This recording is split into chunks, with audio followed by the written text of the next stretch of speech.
امام یافعی جن کی کتاب کی تلخیص کی ہے امام ابن حجر اسقلانی نے التلخیص الحبیر، وہ فرماتے ہیں اجتمع عنده من العلماء والفقهاء والصلحاء جماعة كثيرون انتفعوا بكلامه وصحبته ومجالسته وخدمته وقصد إليه طلبة العلم من الآفاق۔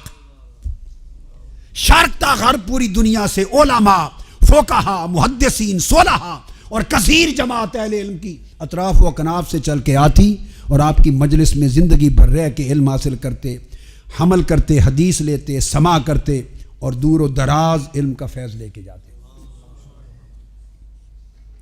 امام سمعانی بیان کرتے ہیں، میں نے کہا محدثین کے ریفرنس دوں گا، امام سمعانی فرماتے ہیں کہ وہ صرف غوث العظم اور ولی اللہ اور صاحب کرامات ہی نہ تھے، امام الحنابلہ تھے اور وقت کے علماء، محدثین اور مفتیان کے شیخ تھے، عصر و فقیہ عصر ہی۔ علامہ ابن الجوزی نے یہی بات کہی، فرمایا کہ اتنے ہزارہ لوگ آپ کا کلام واہ سننے کے لیے علماء آتے کہ جگہیں گلیاں تنگ پڑ جاتی۔ امام یافعی، امام ابو ابن قدامہ الحنبلی المقدسی فرماتے ہیں کہ سیدنا غوث العظم رضی اللہ الذہبی نے سیر و اعلام النبلاء میں لکھا، امام ذہبی نے، ابن قدامہ مقدسی نے فرمایا کہ سیدنا غوث العظم کی کرامات جتنی تواتر سے ہم تک پہنچی ہیں اور جتنی متواتر نقل ہیں، ہم نے پہلے اور بعد میں آج تک روئے زمین کے کسی ولی اللہ کی کرامتوں کا اتنا تواتر نہیں سنا۔ یہ کون کہہ رہا ہے؟ امام ابن قدامہ المقدسی۔ اور طریق کیا تھا؟ ولایت کیا تھی؟ فرمایا ہم آپ کے شاگرد تھے، طالب علم تھے، آپ کے مدرسہ کے حجرہ میں رہتے تھے۔ فرمایا خدا کی قسم سیدنا غوث العظم اپنے بیٹے یحییٰ بن عبد القادر ان کو بھیجتے، بیٹا ان کا غوث پاک کا آ کے ہمارے چراغ جلا جاتا تھا۔ تواضع یہ تھی، انکساری یہ تھی، ادب یہ تھا، خلق یہ تھا۔ بیٹا چراغ جلا جاتا اور گھر سے درویشوں کے لیے کھانا پکا کے بھیجتے تھے اور نماز ہمارے ساتھ آ کے پڑھتے اور ہم آپ سے اسباق پڑھتے تھے۔ یہ امام ابن قدامہ المقدسی الحنبلی کا بیان، سیر و اعلام النبلاء۔ امام ابن قدامہ نے ذیل و طبقات الحنابلہ میں بیان کیا، جس کو امام ابن رجب حنبلی کی کتاب ہے، اور یہ وہ علماء ہیں جن کو علامہ ابن تیمیہ، ابن القیم کے اساتذہ ہیں اور ان کو سلفی شمار کیا جاتا ہے۔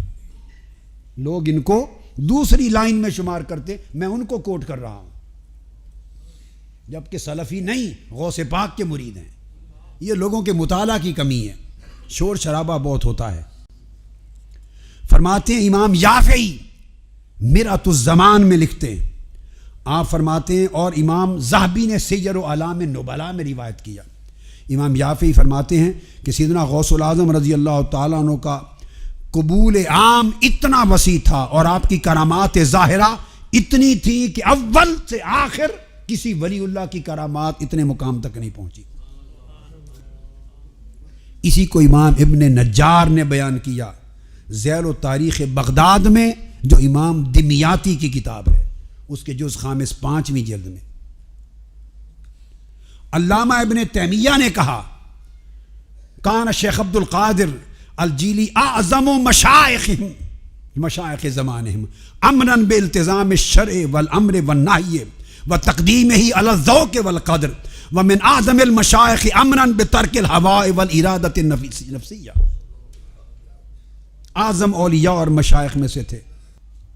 امام یافعی نے شعر لکھا، امام یافعی محدث ہیں، حافظ ابن حجر اسقلانی ان کی کتب کی تلخیص کرتے ہیں، فقہ شافعی میں امام ہیں، فقہ شافعی میں امام، وہ لکھتے ہیں، ان کا شعر کوٹ کر رہا ہوں، مرۃ الجنان امام شافعی کی کتاب سے، فرماتے ہیں حضور غوث پاک کی شان میں غوث الورا، غیث الندى، نور الہدى، بدر الدجا، شمس الضحیٰ، بل انور۔ آج بعض لوگ نادانی میں سمجھتے ہیں کہ آپ غوث العظم کہتے ہیں تو یہ ناجائز ہے، غوث اللہ کے سوا کوئی نہیں ہوتا۔ یہ امام محدث اور فقہا اور امام فقہ ان کو غوث کہتے رہے۔ غوث الورا ساری خلق کے غوث، غیث الندى، نور الہدى، بدر الجدا، شمس الضحیٰ، بل انور، یہ ان کی عقیدتیں تھیں۔ حافظ ابن کثیر معروف علامہ ابن تیمیہ کے شاگرد حافظ ابن کثیر بیان کرتے ہیں اپنی کتاب البدایہ والنہایہ 12 جلد صفحہ 252 پر، کہتے ہیں حضور غوث العظم سے خلق خدا نے اتنا کثیر نفع کیا جو ذکر سے باہر ہے، اور پھر فرماتے ہیں آپ کے احوال صالحہ تھے اور مکاشفات و کرامات کثیرہ تھی۔ یہ حافظ ابن کثیر نے بیان کیا البدایہ والنہایہ میں۔ اور امام ابن رجب الحنبلی، امام ان کو بھی وہ پوری سلفیہ لائن کا امام سمجھا جاتا ہے، ابن رجب الحنبلی نے کہا ذیل و طبقات الحنابلہ، ابن رجب حنبلی کی کتاب، فرماتے ہیں کہ سیدنا غوث العظم کان هو الزاہد شیخ العصر و قدوۃ العارفین و سلطان المشائخ و سید اہل الطریقہ محی الدین ابو محمد صاحب المقامات والکرامات والعلوم والمعارف والاحوال المشہورہ۔ یہ صرف نام کے القاب ہے، یہ ان کے مقامات۔ پھر امام ذہبی خود جو جلیل القدر محدث ہیں سیر اعلام النبلاء میں، اس میں بیان کرتے ہیں سیدنا غوث العظم شیخ عبد القادر جیلانی کے ترجمہ میں، فرماتے ہیں کہ لیس فی کبار المشائخ من لہ احوال و کرامات اکثر من الشیخ عبد القادر الجیلانی۔ فرمایا کہ کبار مشائخ اور اولیاء میں کوئی شخص ایسا نہیں ہوا اول یا آخر جس کی کرامتیں شیخ عبد القادر جیلانی سے بڑھ کر ہوں۔ یہ امام ذہبی سیر اعلام النبلاء کوٹ اس لیے کر، ایک تو پتہ چلے کہ وہ کرامتوں کو ماننے والے تھے، کل امام اولیاء کو ماننے والے تھے، سیدنا غوث العظم کے کتنی عقیدت مند تھے، اور کیا مراتب جو آپ کہتے ہیں یہ کو آپ نے یا اعلیٰ حضرت نے یا ہم نے نہیں گھڑ لیا، یہ کل حدیث فقہ تفسیر اور عقیدہ کے امام امت مسلمہ کے 900 سال سے یہ کہتے چلے آئے ہیں ان کی شان میں۔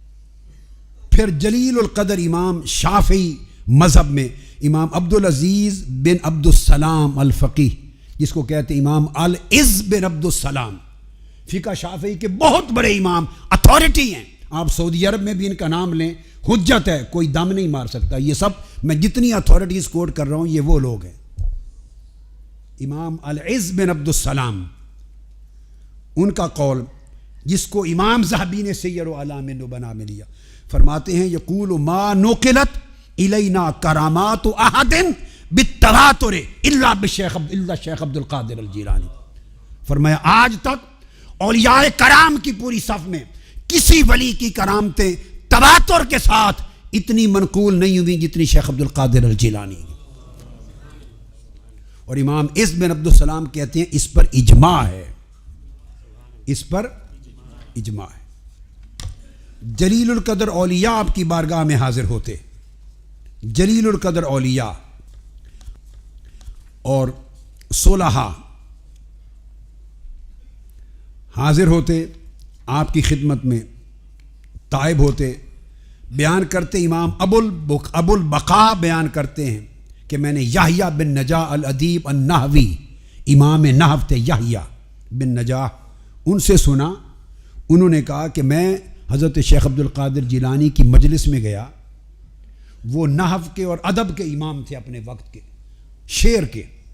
شعر ادب بلاغت کے امام تھے اور نحو کے، تو شعر ان کا ملکہ تھا۔ اس نے کہا میں ہر کوئی اپنے ذوق کے مطابق جاتا ہوں، انہوں نے کہا میں گیا اور میں نے چاہا کہ میں دیکھوں شعر کتنے سناتے ہیں غوث پاک رضی اللہ عنہ۔ ادیب تھے نا، ہر کوئی اپنا ذوق لے کر آتا ہے، اور شعر صاف ظاہر ہے کہ انہوں نے پاکستان انڈیا کے تو نہیں پڑھنے تھے نا، علم کی ایک ایک شق کی تائید میں اکابر اجلاء ادباء اور شعراء کو پڑھنا تھا بطور اتھارٹی، تاکہ نحو کا مسئلہ، دین کا مسئلہ، فقہ کا مسئلہ، اور بیٹے اس میں ہوتا ہے نحو کا، فقہ کا، بلاغت کا، لغت کا، معانی کا، دور جاہلیت کے شعراء کے شعر سے معنی ثابت کرتے ہیں، بہت بڑا کام ہے۔ عبداللہ ابن عباس صحابہ کیا کرتے تھے کہ بطور اتھارٹی جو عرب ادباء اور بلغاء اور شعراء ہیں ان کے شعر بطور اتھارٹی کتنے کوٹ کرتے ہیں۔ یہ امام نحو و ادب یحییٰ بن نجاح الادیب بیان کرتے ہیں کہ میں آپ کی مجلس میں گیا تو میں نے کہا کہ میں گنتا ہوں، اور کہنے کہ میں دھاگا لے گیا ساتھ، چونکہ ہاتھ تو ایسے کرتا کرتا پھر بھول جاؤں گا، دھاگا لے گیا کہ جب ایک شعر آپ پڑھتے تو میں ایک گانٹھ دے دیتا تاکہ اینڈ پر گھر آ کے گنتی کر لوں گا، جب آپ اگلا شعر پڑھتے تو گانٹھ دے لیتا، تو میں اس طرح آپ کے شیروں پر گانٹھ دیتا رہا اور گنتا رہا، اور اس کو اپنے کپڑوں کے نیچے چھپا کے دھاگا رکھا ہوا تھا تسبیح کی طرح۔ آخر پہ بیٹھا تھا، جب میں نے کافی گانٹھیں دے دیں تو سیدنا غوث العظم رضی اللہ تعالیٰ عنہ میری طرف متوجہ ہوئے۔ 70,000 کے اجتماع ہیں، ممبر پہ کھڑے ہیں، متوجہ ہوئے، مجھے دیکھ کے فرمایا انا احل وانت تاقد، میں گانٹھیں کھولتا ہوں اور تم گانٹھیں باندھتے ہو۔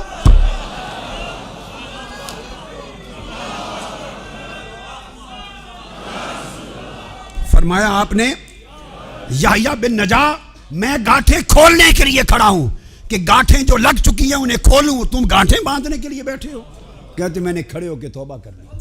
یہ تو ائمہ کا حال تھا آپ کی مجلس میں، ائمہ کا حال تھا۔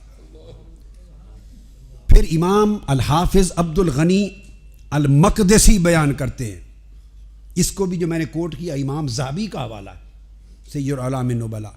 امام مقدسی بیان کرتے ہیں، حافظ عبد الغنی المقدسی، یہ کزن ہیں امام ابن قدامہ مقدسی کے، فرماتے ہیں ہم دونوں نے اکٹھا تلمس کیا اور خرقہ پہنا، اور وہ فرماتے ہیں سمیت ابا محمد بن الخشاب النحوی، میں نے نحو کے امام جو اس وقت اس دور کے بغداد کے نحو کے امام تھے، جب آپ پڑھتے ہیں نا کتب نحو کی اور کتب، تو بغدادیون کا یہ قول ہے نحو میں، بصریون کا یہ قول ہے، کوفیون کا، یہ اتھارٹیز کے سینٹر تھے علم کے۔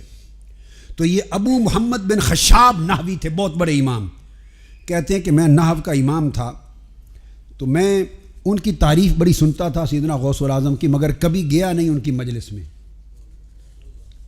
نحوی لوگ ہیں، اپنے کام میں لگے رہتے ہیں، ضرب یضرب میں لگے رہتے ہیں، ایک ہی ضرب آتی ہے، دوسری ضرب سے دلچسپی نہیں ہوتی، ضرب قلب سے۔ ایک دن کہتے ہیں حضر تو یومن مجلس ہو، ایک دن خیال آیا آج جاؤ یار سنیں تو صحیح شیخ عبد القادر جیلانی کیا کہتے ہیں۔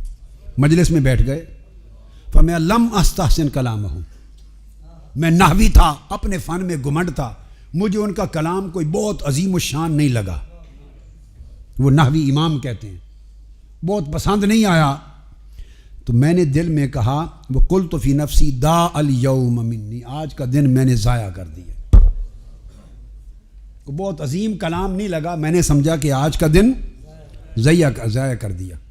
اتنا خیال دل میں آنا تھا مجلس میں، منبر پر دوران خطاب سیدنا غوث العظم رضی اللہ تعالیٰ عنہ بولے مجھے مخاطب ہو کر تفضل النحو علی مجالس الذکر، فرمانے لگے کہ اے محمد بن خشاب نحوی، تم اپنی نحو کو خدا کے ذکر کی مجلسوں پر ترجیح دیتے ہو؟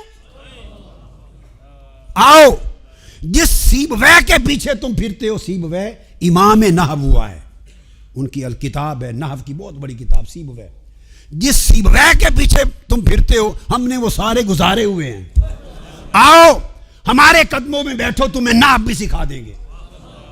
امام محمد بن خشاب نحوی کہتے ہیں کہ میں تائب ہو گیا، آپ کی مجلس میں گیا اور سالہ سال گزارے، خدا کی قسم نحو میں وہ ملکہ نصیب ہوا جو بڑے بڑے ائمہ نحو کی کتابوں سے نہ مل سکا تھا۔ یعنی یہ میں چند چیدہ چیزیں آپ کے لیے کوٹ کر رہا ہوں۔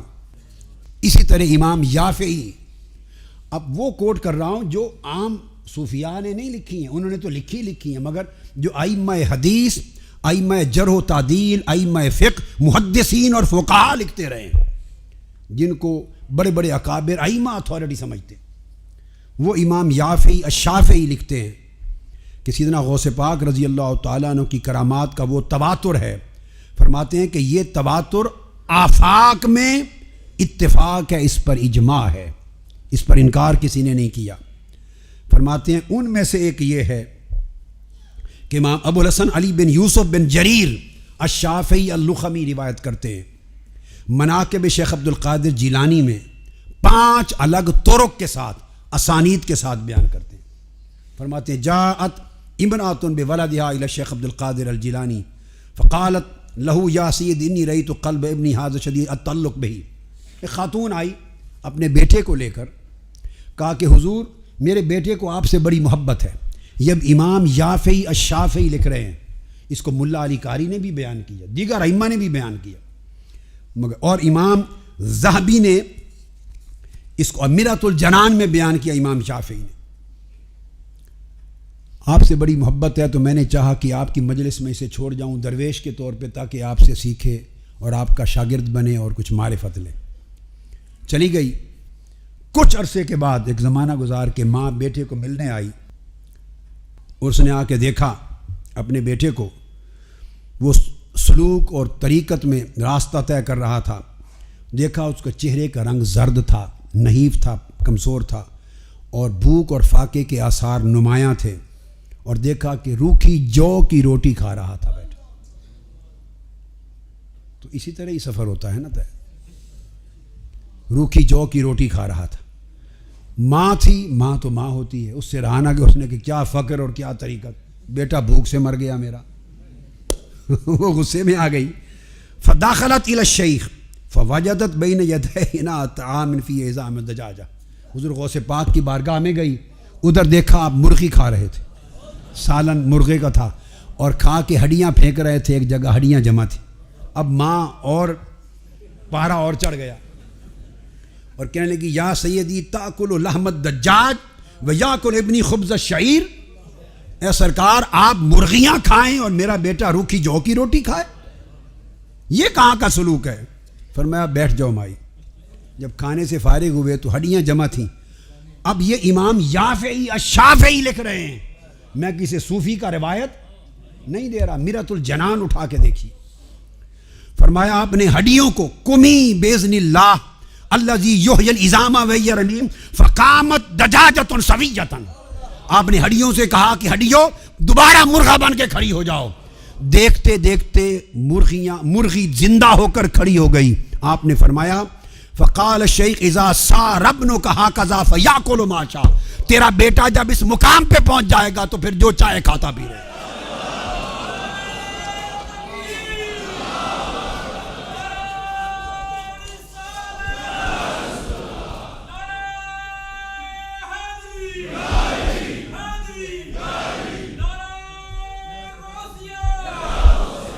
ان کی طریقت روکھی جو کی روٹی سے شروع ہوتی، ختم مرغے پر ہوتی۔ ہمارے دور کی طریقت شروع بھی روٹی سے ہوتی ہے، مرغی سے ہوتی ہے، ختم بکرے پر سجی پر ہوتی ہے۔ یہ فرق ہے۔ اور عالم یہ تھا، چونکہ ولی کسی سے ڈرتا نہیں ہے سوائے اللہ کے، لا خوف علیہم ولا هم یحزنون، اس کو کسی کا طمع نہیں ہوتا، کوئی لالچ نہیں ہوتا۔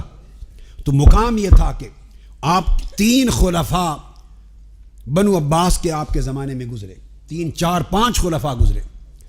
زمانہ تھا خلیفہ مستنجد باللہ کا، المقتفى بامر اللہ اس کا زمانہ تھا۔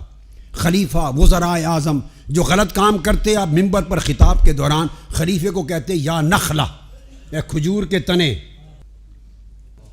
اتنا بے نیاز ہوتا ہے اللہ کا ولی۔ سیدنا غوث العظم رضی اللہ تعالیٰ عنہ 90 برس کی عمر میں، میرے مطالعے میں مجھے بادشاہوں حکمرانوں کے در پر ایک دن نظر نہیں آئے، خلفاء کے در پہ نظر نہیں آئے۔ خلفاء ان کی مجلس میں خدام اور سائل بن کے آ کے بیٹھتے، فرماتے یا نخلہ لا تتعدی اقطع رأسک، حد سے نہ بڑھ، اے کھجور کی شاخ حد سے نہ بڑھ، تمہارا سر قلم کر دوں گا۔ یہ پیغام دیتے، وہ اسی رات وزراء بیٹھے ہوتے، خلیفہ وقت کے پاس پیغام پہنچ جاتا، وہ اپنی اصلاح کر لیتا۔ اس کو امام المقصد الارشد میں اور دیگر ائمہ نے اس کو بیان کیا۔ اور بے نیازی کا یہ عالم کہ یہ خلیفہ المستنجد باللہ سیدنا غوث العظم رضی اللہ تعالیٰ عنہ کی بارگاہ میں آتا ہے، خود بیٹھا ہے، مجلس میں واعظ سنتا رہا، درس سنتا رہا۔ جب اختتام ہوا تو دست بستہ آگے بڑھا، 20 تھیلیاں دینار کی بھری ہوئی ساتھ لایا۔ کتنی؟ 20 تھیلیاں دینار کی بھری ہوئی ساتھ آئیں، اور آگے بڑھ کر آپ کی خدمت میں پیش کی، حضور میں یہ ہدیہ لایا ہوں، نذرانہ لایا ہوں، دینار کی 20 تھیلیاں رکھ دیں۔ آپ نے فرمایا لے جاؤ، ان کی حاجت نہیں۔ اس نے بہت اصرار کیا، آپ نے فرمایا لے جاؤ، حاجت نہیں۔ بار بار اصرار کیا۔ جب اس نے بہت اصرار کیا، منت سماجت کی، تو سیدنا غوث العظم رضی اللہ تعالیٰ عنہ نے اس وقت ان 20 تھیلیوں میں سے جو نہایت عمدہ قسم کی تھیں، اچھے حال میں وہ عمدہ تھیلیاں، وہ آپ نے اٹھا لیں، اور یہ جو بات کوٹ کر رہا ہوں اس کو امام ابو العباس خضر بن الحسین الموصلی نے بیان کیا۔ آپ نے 2 تھیلیاں ہاتھ میں اٹھا لیں اور ہاتھ میں اٹھا کر ان کو نچوڑا، دونوں دینار کی بری ہوئی تھیلیوں سے خون ٹپکنے لگ گیا۔ فرمایا کہ کئی امور کا حیا نہ ہوتا تو میں اتنا نچوڑتا کہ یہ خون تمہارے محلات تک بہہ جاتا۔ فرمایا تھیلیوں کو لے جاؤ ظالم، تم اللہ سے نہیں ڈرتے، غریب لوگوں کا رعایا کا خون چوستے ہو، ان کا مال لوٹتے ہو، اور چوس کر نذرانہ بنا کر میرے پاس لے آتے۔ وہ تھیلیاں اٹھا کے واپس گیا۔ یہ ہے ولایت غوث العظم رضی اللہ تعالی، یہ آپ کی بے نیازی، یہ آپ کا مقام ہے۔ آپ اپنے مقام پر کھڑے ہیں، مجلس میں درس ہو رہا ہے، اس مجلس میں 300 سے زائد اولیاء، اکابر کبار اولیاء موجود ہیں، اور سینکڑوں کی تعداد میں رجال الغیب موجود ہیں۔ اللہ رب العزت نے حکم دیا اور امر الہی کے تحت حضور سیدنا غوث العظم رضی اللہ تعالیٰ عنہ فرمانے لگے۔ اس واقعے کو امام ابو العز عبد المغیث بن حرب البغدادی روایت کرتے ہیں، اور سینکڑوں علماء محدثین اور ائمہ نے اس کو بیان کیا تواتر کے ساتھ۔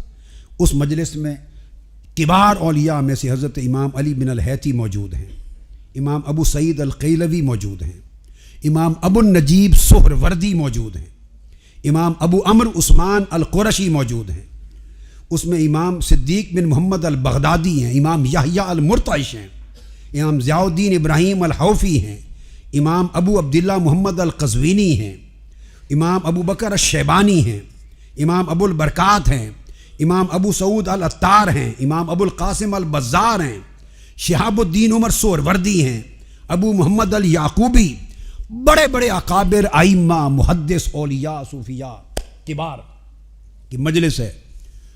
امر الہی سے آپ نے فرمایا قدمی ھذہ علی رقبۃ کل ولی اللہ، میرا یہ قدم روئے زمین کے ہر ولی کی گردن پر ہے۔ جب آپ نے ارشاد فرمایا تو اس وقت جتنے اولیاء تھے وہ ان میں اٹھے حضرت ابراہیم، حضرت بیان کرتے ہیں کہ اٹھے حضرت علی بن الہیتی، جس تخت پہ آپ کھڑے تھے اپنا سر نیچے کر کے آپ کا سر اپنی گردن پہ رکھ لیا، تمام اولیاء نے گردنیں جھکا دی۔ پھر امام عدی بن البرکات اس کو بیان کرتے ہیں کہ میرے بزرگ امام عدی بن المسافر بیان کرتے تھے کہ اولین و آخرین اولیاء میں سے قدمی ھذہ علی رقبۃ کل ولی اللہ کہنے کا امر سوائے شیخ عبد القادر جیلانی کے کسی کو نہیں ہوا، کیونکہ آپ کا ولایت میں مقام فرد تھا۔ امام رفاعی سلسلہ رفاعیہ کے شیخ، انہوں نے یہ چیز تصریح کی کہ آپ کے سوا کسی کو امر نہ تھا، اور جب آپ نے یہ فرمایا تو عام امر الہی سے فرما رہے تھے، اور اشارہ اس امر کی طرف تھا کہ کثرت کرامات میں آپ کا کوئی ثانی نہیں، اور آپ کے طریق سے ہٹ کر کسی شخص کو ولایت نصیب نہیں ہو سکتی۔ کل اولیاء کے طرق اور کل اولیاء کے سلاسل، جتنے طرق اور سلاسل تھے اولیاء کے، وہ سارے سیدنا غوث العظم رضی اللہ تعالیٰ عنہ کے فیض سے فیض یاب ہوئے۔ ایک عجیب بات بتا رہا ہوں، کل طرق حضور سیدنا غوث العظم رضی اللہ تعالیٰ عنہ سے فیض یاب ہو کر روشن ہوئے۔ بہت بڑا نامور طریق جو آپ کے زمانے میں تھا، بغداد میں امام شہاب الدین عمر سہروردی رضی اللہ تعالیٰ عنہ کا، اسی طریق سے حضرت شیخ سعدی ہیں، انہی کے خلفاء میں حضرت غوث زکریا بہاؤالدین ملتانی ہیں، شاہ رکن عالم ہیں، یہ حضرت شیخ شہاب الدین سہروردی رضی اللہ تعالیٰ عنہ۔ اب ان کا طریق یہ حضور سیدنا غوث العظم کے فیض یافتہ ہے۔ شہاب الدین عمر سہروردی واقعہ میں نے بیان کر دیا، ابو النجیب ضیاء الدین عبد القاہر سہروردی البغدادی ان کے شیخ تھے جو ان کو لے گئے، انہوں نے براہ راست حضور غوث پاک سے فیض لیا۔ آپ نے آپ سے امتحان لیا، علم کلام کا اور فنون کا رجحان تھا، آپ نے اپنا دست یکدست ان کے سینے پر رکھا، حضرت شیخ شہاب الدین سہروردی کے سینے پر، نوجوان تھے، 15 برس عمر تھی، فرمایا بیٹے اس سوال کا جواب دو. وہ سارا علم لوح قلب سے مٹ گیا تھا, کوئی جواب نہ آیا. پریشان ہو گئے کہ میرا تو پڑھا لکھا سارا گیا. مسکرا پڑے, دوبارہ دست مبارک رکھا. فرمایا جو علم کارآمد نہ تھا اس کو ہم نے مٹا دیا, اب تمہارے دل کی تختی پہ کارآمد علم رقم کر دیا ہے. اور فرمایا کہ شہاب الدین سہروردی اپنے وقت میں ستارہ بن کے بغداد پہ چمکے گا. وہ فیض براہ راست آپ نے حضور سیدنا غوث العظم رضی اللہ تعالیٰ عنہ سے لیا. تو یہ سلسلہ سہروردیہ ڈائریکٹلی سیدنا غوث العظم کے فیض سے بنا, اس میں درمیان میں کوئی اور واسطہ, براہ راست ان سے. ایک بڑا نامور سلسلہ عالم عرب میں ہے دسوقیہ, نام سنا ہے آپ نے؟ دسوقی سیدنا شیخ ابراہیم الدسوقی الحسینی, مصر کے 4 کتبوں میں سے جو غوث ہوئے ہیں, 4 غوث مصر کی تاریخ میں, ان میں سے ایک غوث ہیں شیخ ابراہیم الدسوقی. عرب جائیں تو عرب دنیا میں دسوقی اولیاء صوفیاء بڑے ملتے ہیں. شیخ ابراہیم الدسوقی, یہ سلسلہ دسوقیہ حضور غوث العظم کے فیض سے روشن ہوا, اس لیے کہ انہوں نے شیخ ابراہیم الدسوقی کے شیخ ہیں امام نجم الدین محمود الاصفہانی, اور ان کے شیخ ہیں امام نور الدین عبد الصمد النظری, ان کے شیخ ہیں امام نجیب الدین علی الطرازی, ان کے شیخ ہیں القطب شہاب الدین عمر سہروردی, ان کے شیخ ہیں سیدنا غوث العظم شیخ عبد القادر جیلانی. میں آپ کو پوری سند دے رہا ہوں تحقیق کے ساتھ. تو سلسلہ دسوق, اب لوگ آج کل دسوقی سلسلے کے لوگوں کو علم نہیں ہے کہ وہ غوث پاک کے طریقہ کی ایک شاخ ہے, چونکہ مطالعہ نہیں. کیا؟ تو یہ حضور غوث پاک تک متصل سند ہے ان کی. پھر آپ نے یہ سنا ہوگا کثرت سے طریقہ شاذلیہ, سنا ہے یا نہیں؟ طریقہ شاذلیہ سیدنا غوث العظم رضی اللہ تعالیٰ عنہ کے فیض سے اس کا چراغ روشن ہے. امام ابو الحسن الشاذلی, عالم عرب میں کثرت کے ساتھ طریقہ شاذلیہ پایا جاتا, یہ قادریہ کی شاخ ہے. امام ابو الحسن الشاذلی, ان کے شیخ ہیں امام عبد السلام بن مشیش المغربی, مغرب سے. امام عبد السلام بن مشیش, ان کے شیخ ہیں امام ابو مدین شعیب الغوث المغربی, اور امام ابو مدین غوث المغربی یہ خلیفہ اور شاگرد ہیں سیدنا غوث العظم شیخ عبد القادر جیلانی. تو امام ابو الحسن الشاذلی اور حضور غوث پاک کے درمیان 2 واسطے ہیں. اس سند سے حضور غوث پاک سے فیض لیا طریقہ شاذلیہ نے. پھر معروف سلسلہ ہے بڑا بدویہ, مصر میں جاتے رہتے ہیں قاری صاحب, بدوی, بہت اولیاء صوفیاء طریقہ بدویہ سے ہوتے ہیں. ان کے بانی امام احمد الملقب بالبدوی الحسینی المغربی, امام احمد البدوی, یہ 4 مصر کے بڑے غوث ہوئے ہیں, قطب ان میں سے ایک اقطاب اربع میں سے, وہ سلسلے کے بانی. وہ مرید اور خلیفہ امام ابو العباس البستی کے, وہ مرید و خلیفہ امام ابو مدین شعیب المغربی الانصاری کے, وہ مرید اور خلیفہ سیدنا غوث العظم شیخ عبد القادر جیلانی کے. انہوں نے عرفات اور مینا کے میدان میں دوران حج حضور غوث پاک سے خلافت لی اور تلمس کیا, اور مکہ معظمہ میں آپ کی مجلس میں بیٹھے اور تلمس کیا. پھر محی الدین ابن العربی شیخ اکبر, یہ تو نام سنا ہے, وہ حضور غوث پاک کے فیض کے چراغ سے روشن, کے فیض سے ان کا چراغ روشن ہے. اس کو طریقہ حاتمیہ کہتے ہیں. شیخ اکبر, شیخ اکبر رضی اللہ تعالیٰ عنہ, وہ انہوں نے فیض لیا امام جمال الدین یونس بن یحییٰ العباسی سے, الہاشمی العباسی. ان کے شیخ امام جمال الدین یونس بن یحییٰ الہاشمی العباسی, اور یہ الہاشمی العباسی یہ مکہ معظمہ میں ان کو خلافت اور فیض ملا. انہوں نے خرقہ پہنا سیدنا غوث العظم شیخ عبد القادر جیلانی سے. ایک شیخ کے واسطے سے شیخ اکبر حضور غوث پاک کے خلیفہ اور مرید ہیں. پھر طریقہ نقشبندیہ, یہ بھی ایک نئی معلومات ہوں آپ میں سے بہت لوگوں کے لیے. طریقہ نقشبندیہ میں حضرت شاہ نقشبند سیدنا بہاؤالدین محمد نقشبند رضی اللہ تعالیٰ عنہ, مجھے آپ کے مزار اقدس پر سمرقند میں حاضری کا شرف نصیب ہوا, اور شیخ سید کلال کے مزار پر بھی جو ان کے شیخ حضرت شاہ بہاؤالدین محمد نقشبند رضی اللہ تعالیٰ عنہ, ان کے شیخ ہیں حضرت سید عبد الوہاب. ان کے شیخ ہیں سید شرف القتال، ان کے شیخ ہیں حضور غوث پاک کے صاحبزادے سیدنا شیخ عبد الرزاق الجیلانی، ان کے شیخ ہیں سرکار غوث العظم شیخ عبد القادر جیلانی۔ ایک طریقہ ان کا الگ سند ہے، ایک طریق میں ان کی سند حضور غوث پاک کے اکتساب فیض سے۔ پھر سناتا ہوں، شیخ حضرت بہاؤالدین محمد شاہ نقشبند رضی اللہ تعالیٰ عنہ هو اخذ عن الشیخ سید عبد الوہاب وهو اخذ عن الشیخ سید شرف القتال وهو اخذ عن الحافظ الامام عبد الرزاق الجیلانی وهو اخذ عن والدہ سیدنا الغوث العظم شیخ عبد القادر الجیلانی۔ یہ ان کی سند ہے۔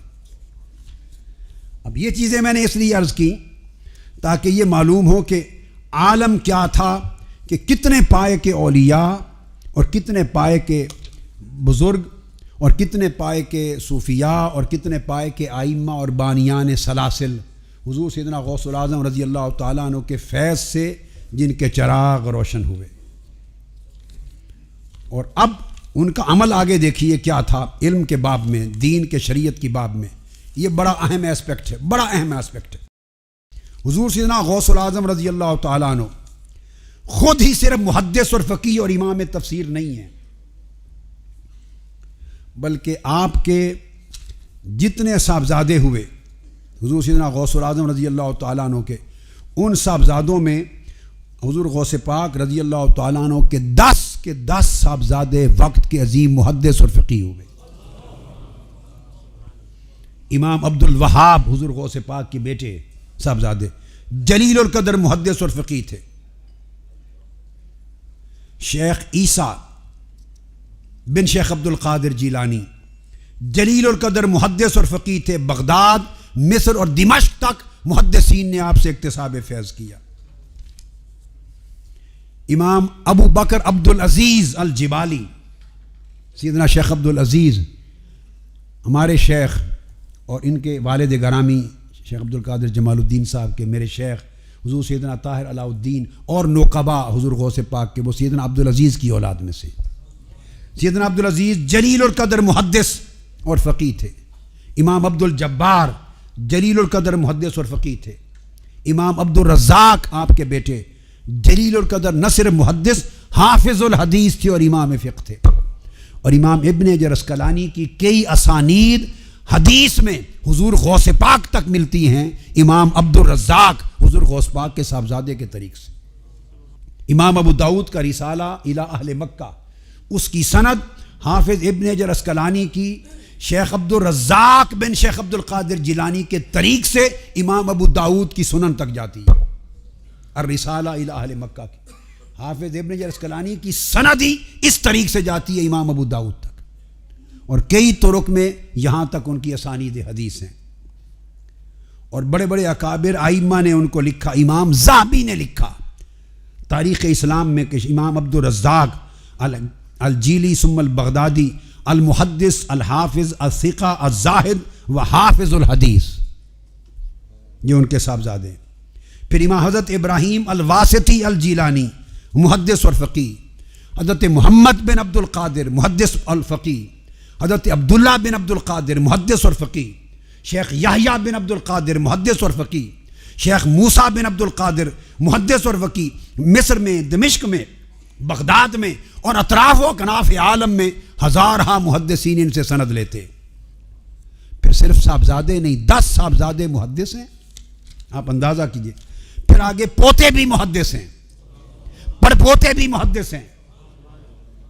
اور صاحب قلائد الجواہر لکھتے ہیں جس زمانے تک یہ تھے 12 پشتیں یہ بیان کر سکے ہیں، 12 پشتوں تک، ان کے 12 پشتوں تک ان کے پوتے پوتیاں محدث بھی رہے، فقیہ بھی رہے۔ اتنا علم آقا علیہ السلام کی امت میں سرکار غوث پاک کی اولاد نے بانٹا ان کے فیض سے۔ حضرت امام سلیمان بن عبد الرزاق حضور غوث پاک کے پوتے، اکابر ائمہ حدیث میں سے، عبد السلام بن عبد الوہاب اکابر ائمہ حدیث میں سے، محمد بن شیخ عبد العزیز اکابر ائمہ حدیث میں سے، امام نصر بن عبد الرزاق، یہ وہ ہیں جن تک امام عسقلانی کی سند جاتی ہے، حافظ ابن حجر عسقلانی کی سند جاتی ہے۔ یہ ان میں سے حافظ ابن رجب حنبلی نے بیان کیا۔ اور پھر عبد الرحیم بن عبد الرزاق محدث اور فقی، فضل اللہ بن عبد الرزاق محدث اور فقی.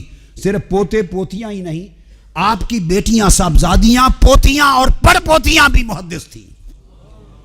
حضرت سعادہ بنت عبد الرزاق حضور غوث پاک کی پوتی محدث الآفاق تھیں، بڑے بڑے امام حدیث کے. آپ کی پوتی حضرت سعادہ بن عبد الرزاق سے سند حدیث لیتے تھے. آپ کی تیسری پوتی شیخۃ النساء عائشہ بنت عبد الرزاق محدث الآفاق تھی، بڑے بڑے امام حدیث سے ان کی سند لیتے تھے. پڑپوتے یحییٰ بن نصر بن عبد الرزاق، پھر پڑپوتی زینب حضرت سیدہ زینب بنت نصر بن عبد الرزاق پڑپوتی محدث الآفاق تھیں. ہزارہ محدثین نے سند حدیث کی آپ سے لی. یعنی علم کا یہ عالم کہ آپ تصور نہیں کر سکتے کہ 12 پشتوں تک صاحب قلائد الجواہر نے لکھا ہے کہ خود انہوں نے، میں نے، امام التادکی لکھتے ہیں صاحب قلائد الجواہر کہ میں نے حدیث کی سندیں 12ویں پشت میں غوث پاک کی اولاد سے لی رضی اللہ تعالیٰ عنہ. امام ذہبی نے بیان کی ہیں ان کی اسانید حدیثوں کی، ان کی اپنی تاریخ اسلام میں. امام ابن حجر اسقلانی نے بیان کی ہیں اپنی تاریخ میں. امام ابن نجار نے بیان کی ہیں. حافظ ابن اسقلانی نے اپنی کتاب انباء الغمر بابناء العمر، اس میں حضور غوث پاک کی اولاد کا محدث اور فقیہ ہونے کا سلسلہ بیان کیا ہے. یہ کیا عالم تھا آپ کا، یہ مقام تھا سیدنا غوث العظم رضی اللہ. اور مقام تکوین پر فائز تھے، مقام تکوین پر فائز تھے آپ، امر کن پر فائز تھے. سیدنا غوث العظم رضی اللہ تعالیٰ عنہ کی تعلیم میں آپ فرماتے ہیں، ایمان افروز تعلیم ہے ان کی، تصوف کی تعلیم دیتے ہیں. فرمایا بندے تو شوق اور اشتیاق سے اللہ کو یاد کر، وہ تمہیں تقرب اور وصال سے یاد کرے گا. تو حمد و ثنا سے اسے یاد کر، وہ تمہیں انعام و احسان سے یاد کرے گا. تو اسے توبہ سے یاد کر، اللہ تجھے بخشش سے یاد کرے گا. تو اسے ترک غفلت سے یاد کر، وہ تجھے ترک مہلت سے یاد کرے گا. تو اسے ندامت سے یاد کر، وہ تجھے کرامت سے یاد کرے گا. تو اسے مغفرت سے یاد کر، معذرت سے یاد کر، وہ تجھے مغفرت سے یاد کرے گا. تو اسے اخلاص سے یاد کر، وہ تجھے نفس خلاصی سے یاد کرے گا. تو اسے تنگ دستی میں یاد کر، وہ تمہیں فراخ دستی سے یاد کرے گا. تو اسے فنا سے یاد کر، وہ تجھے بقا سے یاد کرے گا. تو اسے صدق سے یاد کر، وہ تجھے رزق سے یاد کرے گا. تو اسے تعظیم میں فنا ہو کر یاد کر، وہ تجھے تکریم سے یاد کرے گا. تو اسے ترک خطا سے یاد کر، وہ تمہیں بخشش و عطا سے یاد کرے گا. بندے کا تعلق جوڑ رہے ہیں اللہ رب العزت کے ساتھ کہ اس طرح تعلق کر. اور فرماتے ہیں کہ ہمت، اللہ کے ساتھ ہمت کو لگا دینا، اس کا مطلب یہ ہے کہ بندے تیرا نفس حب دنیا سے، اے بندے تیرا نفس حب دنیا سے اور تیری روح تعلق عقبہ سے نجات پا جائے اور تیرا سفر پھر مولا سے جڑ جائے. یعنی نفس دنیا کی حب سے آزاد ہو جائے اور روح عقبہ کی طلب سے آزاد ہو جائے. اور اس طرح تیرا تعلق اگر مولا سے قائم ہو تو اس کو ہمت کہتے ہیں. توکل کے لیے آپ نے تعلیم دی. فرمایا ہے بندے تو کل اغیار کو چھوڑ کر اللہ تعالیٰ سے لو لگا لے اور ظاہری اسباب کو بھول کر مسبب میں گم ہو جا، وہ مسبب تجھے اسباب سے فوق کر دے گا. یہ مقام توکل ہے. اور توکل کا مقام حقیقت اخلاص کے بغیر نہیں ملتا. اور حقیقت اخلاص کا مطلب یہ ہے کہ تو اعمال کرے اور کسی عمل کا معاوضہ طلب نہ کرے. عمل کرے جزا طلب نہ کرے، عمل کرے معاوضہ طلب نہ کرے. بندہ جب تک دنیا اور آخرت کے ہر معاوضے سے جب تک آزاد نہ ہو جائے، اس کا قلب و باطن اور سر اللہ سے متصل نہیں ہوتا. پھر سیدنا غوث العظم رضی اللہ تعالیٰ عنہ نے مزید ارشاد فرمایا تعلیم دیتے ہوئے کہ بندو یہ دنیا ایک بازار ہے، یہ دنیا ایک بازار ہے. آپ نے اپنی کتاب الفتح الربانی میں ارشاد فرمایا. قبل اس کے فتح الربانی میں فرمایا کہ اے باشندگان بغداد، تمہارے اندر نفاق بڑھ گیا ہے۔ یہ اپنے زمانے کا حال بیان کر رہے ہیں کہ نفاق بڑھ گیا اس وقت، اخلاص کم ہو گیا، اقوال بڑھ گئے، اعمال کم ہو گئے۔ یہ تصوف ہے جس میں اقوال زیادہ ہو جائیں، باتیں زیادہ ہوں، عمل کم ہو جائیں، جس میں نفاق بڑھ جائے، اخلاص کم ہو جائے۔ فرمایا قرب حق کا راستے سے وہ بندے بھٹک جاتے ہیں۔ سیدنا غوث الاعظم نے فرمایا کہ لوگوں یہ دنیا ایک بازار ہے۔ تھوڑی دیر کے بعد فرمایا اس بازار میں کوئی باقی نہیں رہے گا، دکانیں بند ہونے کو ہیں۔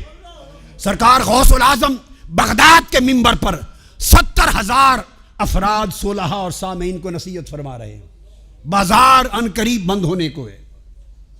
یہ جو چہل پہل بازار دنیا میں نظر آ رہی ہے، سرکار غوث الاعظم نے فرمایا نہیں رہے گی، دکانیں بند ہو جائیں گی، خریدار چلے جائیں گے۔ فرمایا لوگوں تم اس دنیا کے بازار سے وہ سودا خریدو کہ اس بازار کے بند ہونے کے بعد ایک اگلا بازار کھلنے والا ہے، ایک اگلا بازار کھلنے والا ہے۔ اب میں شرح کر رہا ہوں ساتھ ہی ساتھ سیدنا غوث پاک رضی اللہ تعالیٰ عنہ کے کلمات کی تفسیر شرح بھی کر رہا ہوں آپ کو۔ اگلا بازار کھلنے والا ہے، بنیادی کلام آپ کا ہے، ایکسپلین شرح کر رہا ہوں۔ اس بازار اور اس اگلے بازار کا فرق کیا ہے؟ اس بازار میں صرف خرید ہی خرید ہے، اس بازار میں صرف خرید ہی خرید ہے۔ اگلے بازار میں جو اس بازار کی دکانوں کے بند ہونے کے بعد کھلے گا آخرت کا، وہاں صرف فروخت ہی فروخت ہے۔ یہاں خرید ہے، فروخت نہیں ہوگی، وہاں فروخت ہوگی، خرید نہیں ہوگی۔ یہاں خریدار بندہ ہے، وہاں خریدار مولا ہوگا۔ یہاں دکانیں ہیں، کسی دکان پہ ہرس کا سودا پڑا ہے، خوبصورت سجی ہیں دکانیں۔ زین للناس حب الشہوات من النساء والبنین والقناطیر المقنطرۃ من الذہب والفضۃ والخیل المسومۃ والانعام والحرث۔ دکانیں سجی ہیں، کہیں شہوات نفسانی کا سامان پڑا ہے، جاؤ بندہ کھو جاتا ہے، خریدتا ہے سامان۔ کہیں لذات بدنی کا سامان کی دکانیں، کہیں تکبر اور حرص کے نفس کی دکانیں، کہیں لالچ اور طمع کی دکان ہے، کہیں بغض اور عداوت کی دکان ہے، کہیں غیبت کی دکان ہے، کہیں نفاق کی دکان ہے، کہیں دنیا طلبی کی دکان ہے، کہیں فسق و فجور کی ہے، کہیں بربادی کی ہے، زنا کی ہے، کہیں چوری کی ہے، کہیں گناہ کی ہے، کہیں کذب کی ہے، کہیں منافقت کی ہے۔ یہ سب نافرمانیاں، معاصی اور گناہوں کی دکانیں سجی ہیں۔ نفس کو یہ سامان لبھاتا ہے۔ زین للناس حب الشہوات، نفس کو لبھاتی ہیں یہ دکانیں۔ آج انسان ان کی خریداری کرتا ہے، اسے نہیں معلوم کہ جب اگلے بازار میں جائے گا تو اس سودے کو بیچنا چاہے گا تو وہاں تو خریدار اللہ ہے، یہ سودا وہاں بکے گا نہیں، یہ سودا وہاں، کیونکہ اللہ کو یہ سودا نہیں چاہیے، اللہ کو یہ سودا۔ تو حضور غوث الاعظم رضی اللہ تعالیٰ عنہ فرماتے ہیں بندے اس بازار دنیا میں جب خرید کا وقت ہے صرف وہ سودا خریدو، یہ بتا رہا ہوں آپ کو، توجہ سے سنیں، وہ سودا خرید کے لے جاؤ جو آگے بیچ سکو، جس سودے کی اس آخرت کے بازار میں خریدار کو مانگ ہو، ڈیمانڈ ہو۔ کاروبار کرنے والے اگر ایسا سودا خرید بیٹھیں کہ جس کی مارکیٹ میں آگے سیلنگ نہ ہو، بائنگ کر لیں اور آگے سیلنگ نہ ہو، مارکیٹ نہ ہو، تو خسارے میں جاتے ہیں۔ والعصر ان الانسان لفی خسر، قسم زمانے کی انسان خسارے میں گیا۔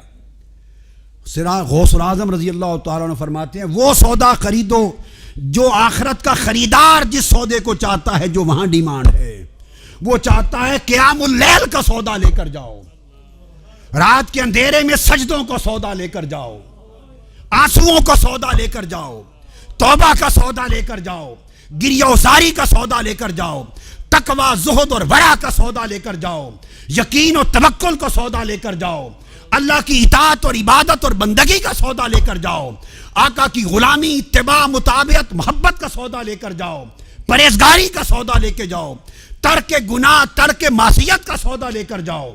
وہ سودے خریدو اور وہ سامان لے کر جاؤ کہ اگلے بازار میں کھلتے ہی وہاں کا خریدار لے لے، ورنہ حسرت کے ساتھ تکتے رہ جاؤ گے، سودا بکے گا نہیں۔ فرمایا اس سودے کو صاحبزادے فرماتے ہیں سمجھدار بن اور جلدی نہ کر، وہ سودا خرید جو آخرت کے بازار میں کام آ سکے، آخرت کے بازار میں کام آ سکے۔ حضور سیدنا غوث العظم رضی اللہ تعالیٰ عنہ فرماتے ہیں کہ لوگوں اپنے قلوب کی اصلاح کر لو۔ آپ فرماتے ہیں کہ آپ واعظ کی اور نصیحت کی مجلسوں میں آتے ہیں، یہ حضور غوث پاک فرما رہے ہیں الفتح ربانی، لوگوں تم واعظ اور ذکر کی مجلسوں میں آتے ہو، ہائے ہائے ہائے، فرماتے ہیں سیر کرنے کے لیے آتے ہو، علاج کروانے نہیں آتے، خطاب کی واہ واہ سننے کے لیے آتے ہو، یہ سیر ہے، دماغ کی سیر ہے، کانوں کی لذت سماعت کی سیر ہے، سیر کرنے آتے ہو، معالجہ کے لیے نہیں آتے، مذاق اڑانے آتے ہو، ہنسنے آتے ہو، کھیلنے آتے ہو، رونے نہیں آتے۔ فرمایا اپنی عادت کے قیدی نہ بنو، یہ قید تمہیں آزادی کے مرتبے سے دور لے جائے گی۔ اور فرماتے ہیں کہ نصیحت کرنے والوں پہلے اپنے نفس کو نصیحت کرو تاکہ دوسروں کو نصیحت کرنے کے قابل ہو سکو۔ خود جو ڈوبا جا رہا ہو وہ کسی اور کو کیا بچائے گا؟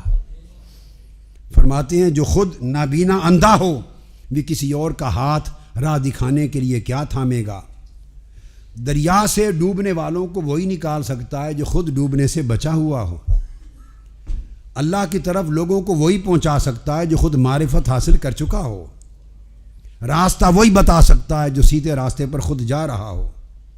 فرمایا یہ مضمون، اس مضمون کا تعلق قلب سے ہے، زبان سے نہیں۔ زبان کی بات جلوت میں ہوتی ہے، قلب کی اصلاح خلوت میں ہوتی۔ فرمایا بندے افسوس تجھ پر کہ تیری زبان پر توحید ہے اور تیرے قلب کے کوٹھے میں شرک ہے، تیرے دروازے پر تقوی ہے اور تیرے دل کے کوٹھے کے اندر فسق و فجور ہے۔ ظاہر و باطن کو ایک کر لیں، ظاہر و باطن کو ایک کر لیں۔ اگر ظاہر و باطن ایک ہو جائے تو اس ظاہر و باطن کی موافقت کا نام ولایت ہے، اس موافقت کا نام تصوف ہے، اس موافقت کا نام فقر ہے۔ حضور سیدنا غوث العظم رضی اللہ تعالیٰ عنہ اور جمیع اولیاء، حضور بات شہنشاہ ہند سلطان الاولیاء سیدنا خواجہ معین الدین اجمیری رضی اللہ تعالیٰ عنہ کے اقوال پڑھیے، حضور خواجہ قطب الدین بختیار کاکی کے پڑھیے، خواجہ نظام الدین اولیاء کے پڑھیے، خواجہ بابا فرید الدین گنج شکر پڑھیے، ان کی تمام کتبیں ہشت بہشت میں جمع ہیں اور ان کی ساری تلقینات و تعلیمات مضمون ایک ہی ہے، ایک ہی نور سے ساری شمع روشن ہیں۔ شیخ شہاب الدین سہروردی کو پڑھیے، شاہ نقشبند کو، مجدد الفسانی کے مکتوبات شریف پڑھیے، ایک ہی تعلیم، ایک ہی مضمون ہر جگہ ہے، اور وہ اصلاح ظاہر و باطن ہے، اصلاح ظاہر و باطن ہے۔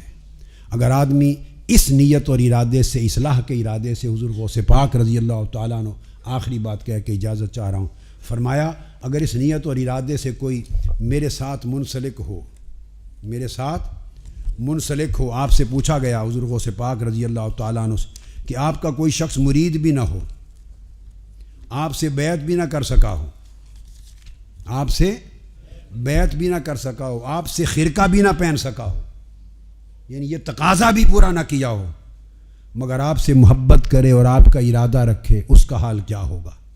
فرمایا جس نے میرے ہاتھ پر بیعت ہی نہیں کی اور جس نے میرا خرقہ ہی نہیں پہنا مگر مجھ سے محبت اور اخلاص کے ساتھ میری طرف ارادہ کیا میری تعلیم پہ چلنے کے ساتھ، فرمایا وہ بغیر اس تقاضے کے اللہ اسے قبول کرے گا اور قیامت کے دن وہ میرے مریدوں میں شامل ہوگا۔